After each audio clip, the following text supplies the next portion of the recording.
Carson Beck, quarterback of Georgia, coming in with high expectations this year, not only for yourself but for the team. What, kind of keeps you level-headed as you enter 2024, and what do you think of this team, in its individual rights? Yeah, for me, I think just taking it day by day, which is obviously easier said than done. It's very easy to look to the past, look to the future.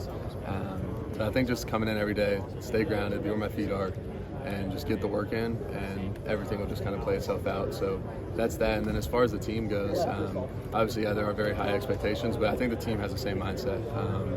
It's very much just come in each day, get the work in, do what we have to do, and then just keep stacking the days. And once we get to the season, all that hard work will eventually pay off. How do you stay 10 toes down, level-headed, humble, whatever the saying is, whenever you see some of these rankings that have you up, 1, 2, 3, whatever it might be?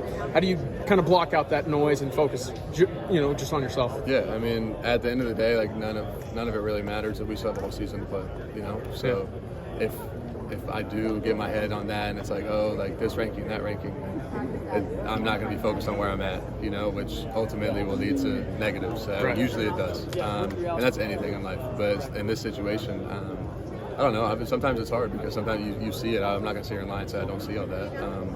But seeing that, but being present and making that decision to be present and, just work every single day, because I do have a season to play. I have however many games to play. So I got to be able to show what I'm capable of and, lead our team and win games. So just focusing on the now and just focus on the season. I don't want to look too far ahead, but there's a big game, down in Austin that you'll be coming into town for. Have you thought anything about that game, coming to Texas for the first time? Yeah, I've actually never been to the stadium. So I've heard it's a great environment. I'm super excited. Obviously, they'll be a top team. We'll be a top team. I'm very excited for the competition and to play in their stadium. I think that'll be a cool place to play on the road. Did you talk to Quinn or Arch any back and forth this weekend while they're here? Yeah, I met Arch whenever he was getting recruited. That was the first time I met Quinn earlier, but super good guys. But yeah, that'll be a cool matchup to us to go head-to-head. And then last question from me: your wide receivers, you added a few, you return a few. What's the strength there of the Georgia wide receivers? Yeah, I think we have so much depth. So many guys that do a lot of things really well, and obviously then it comes to Coach Bobo and his mind, making certain plays for certain guys and trying to get guys in certain positions. What do they do well? And he does that. He does a really good job of putting them in the best position for them to be the best. But so much depth that it really doesn't matter who's on the field. I have full confidence in them that they're going to be in the right place and they're going to get the job done. So. It's going to be a dogfight every week. We got a really tough schedule, a really fun schedule, though. I'm super excited playing all those games. How did you getting to Oklahoma kind of come about? Obviously, you're a transfer guy. Just talk about maybe the progression, how that came about, and just your overall thoughts on it. Yeah, out of high school, I was Coach Levy recruited me to Ole Miss out of high school, and when he got that job at OU, he just convinced me to go up there, man. I loved him. I loved the staff. I loved Coach V. Loved the environment and the culture he was building there. I just want to be a part of it. Awesome. That's pretty much all I got. Thanks, man. Yes, sir. No problem.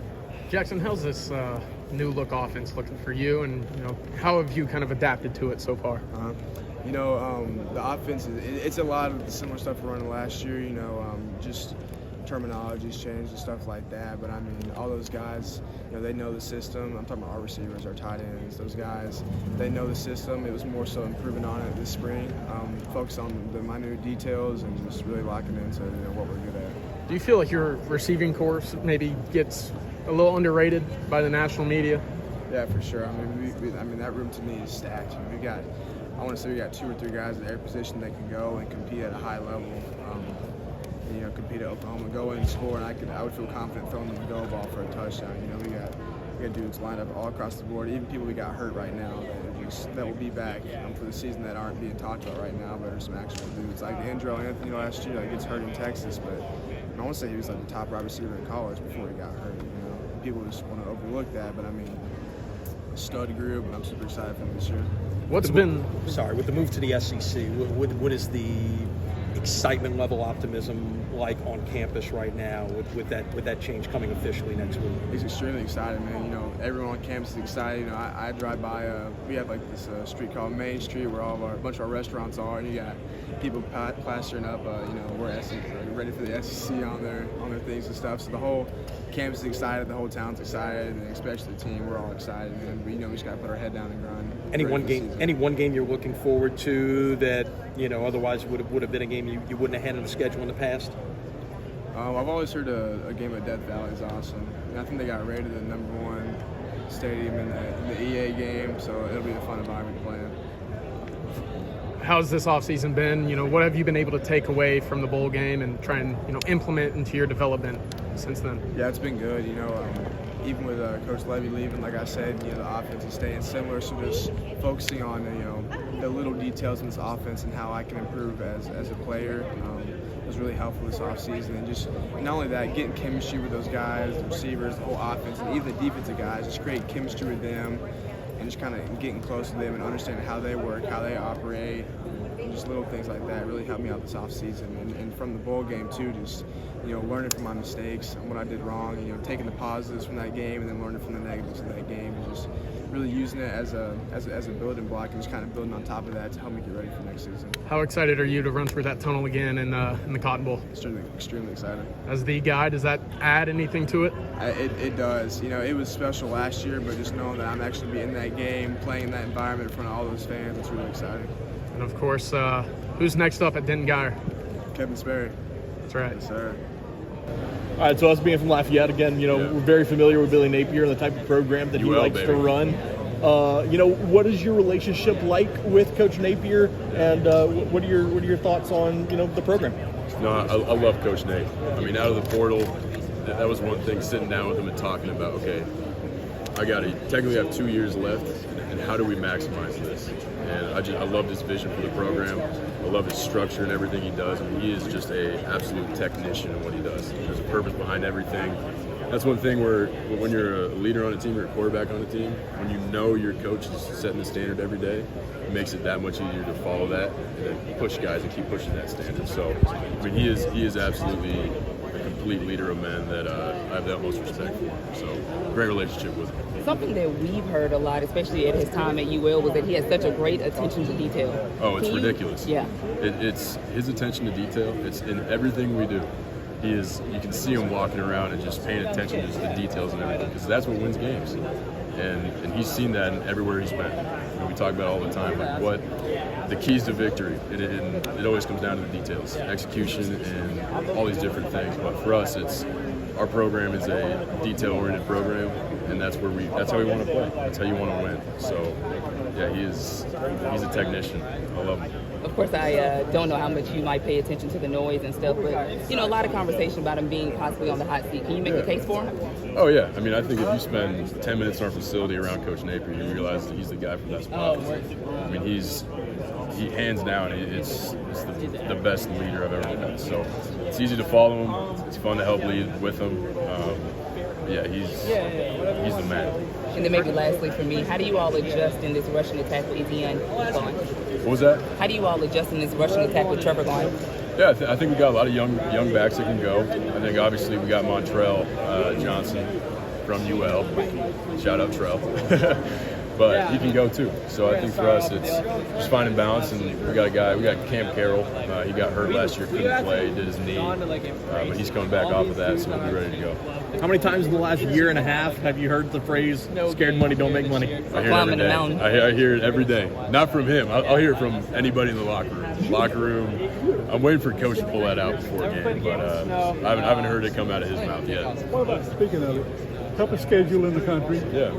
Coach on the hot seat. How much of a challenge, pressure, do you feel? How much do y'all welcome that challenge? I mean, I think if you're a competitor, you love it. I think, obviously we go through last year, you go 5-7, and that's not a good feeling. And I think that we had a lot of guys that were young, they're coming back for the second year, and they know that sense of urgency that you need to have in order to win games. So for us, you have a whole year of these guys that played, it's their first year of college football, or guys that are coming back, or transfers coming in. But I think everybody feels that urgency, and we all come back to the point where it's like, okay, the biggest thing right now is just beating Miami. That's our first game, which is one by one. That's how you got to go about the season. Because when you hear everybody, that's all anybody talks about. I'm out here with little campers, and they're talking about the schedule. Is it time for Florida to be back where it used to be? Yeah, it is. It is. I think that's one thing where it's such a storied program, and you want to leave it better than you left, or better than you got there. So for me, I'm going out there with as a competitor. Every quarterback here is going to say they want to go win every game. And I think that's what you got to have as a competitor. All right, Blake, down at Mississippi State now, got a brand new head coach. What's exciting for you and your offense right now as the season nears? Yeah, I think all of it's exciting. I dreamed of playing in the SEC. I dreamed of playing for an offensive coach like Coach Levy. Obviously, his name speaks for itself, and so I'm excited to pick his brain, to be a part of his offense, and be able to keep thriving to be where I want to be as a quarterback. I know you'll have a lot of new faces. It feels like, well, for you, everybody's a new face, right? But in entirety, a lot of transfers. How's the team kind of come together cohesion-wise? Yeah, I think we came together a lot. Obviously the first couple of days it was kind of like, who is this, type deal. But, it's been good to see the transition, everybody getting comfortable with each other. You can start to see that really forming right now, which is pretty normal around this time. And so it's good to see that, guys holding each other accountable, different things like that. So, yeah, obviously we have a whole new team, that's been a big struggle, trying to get everyone to come together and get to know each other in different ways. But it's been awesome, and we have a bunch of great group of guys, and so I'm excited for this year. I know 2023 might have been a little frustrating with the injuries and maybe not the consistency on the field, but what did you learn from that time that makes you, feel like you might have taken a step further in your development now? Yeah, I think the biggest thing was dealing with the injury. I hadn't really faced much of that, being away from playing the game for about 4 weeks. I think I was out 3 or 4 weeks, something like that. And so, not being with the team, things like that was hard, but being able to deal with that in a better way, keeping my mindset ready for when I do get back. It helped me deal with a little bit of failure on not being on the field. So I hadn't really dealt with that much. So, it taught me something, just being hurt, but being still a team player, being there for everybody else. Of course, you've gone against Texas, battled with them every now and then. You've had some experience there. You go there week 1 of the SEC schedule. What excites you about returning back to Austin and facing them as now SEC opponents? Right. No, it's pretty crazy going from playing them at Baylor, now they're in the SEC. So, I'm excited. It's going to be fun. It's always fun playing at Texas. They're going to pack it out, and obviously they got things going over there right now. So, I'm excited to play against great competition and see what happens. And of course, last question, but you mentioned it's a dream playing in the SEC. Now that you're here, what kind of gets you looking forward to the season, in your own terms? I think for me, this is my last year, so I'm excited. This is my last year. It's kind of do or die type deal, and I feel like maybe there's a little bit of underdog in there a little bit, and is he healthy enough, or can he sustain a full season, things like that. So I'm excited. It's gonna be fun, and I'm ready to win some football games. So. Good deal. Thank you, Blake.